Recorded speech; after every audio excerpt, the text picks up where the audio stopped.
Alright guys, now we're going to talk about how to create a thumbnail for your YouTube videos. So I use a software called Paint.net. I'll leave a link where you can download this software completely free. So once you have Paint.net open, this will be the default screen. We're going to want to change the image size, and to do this we just click Image, Canvas Size, and then we can change it to 1280 by 720. This is the default size for all YouTube thumbnails, and then you can just click OK. And then I recommend zooming out a little bit so you can see what the thumbnail will look like on the actual YouTube page, because the thumbnail is usually going to be pretty small, so you can just make it about that size.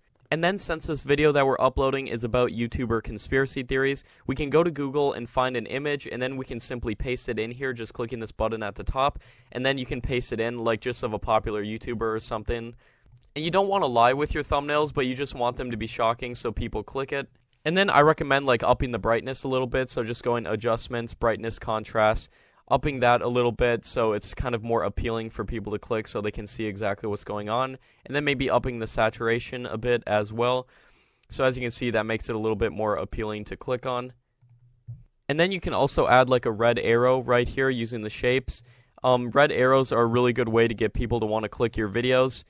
And then you can just point it at them right there, just like that. Now, if we really want to get people to click this, another thing we can do is put the arrow to, his cheek right there.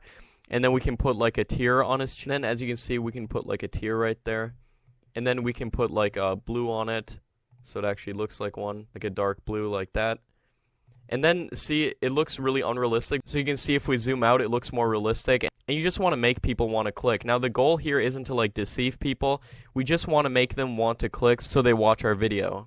And then to save the thumbnail, you just go File, Save As. And then I recommend saving it as a .jpg, a JPEG file, because that's what YouTube recommends. And then you just click OK, and then flatten.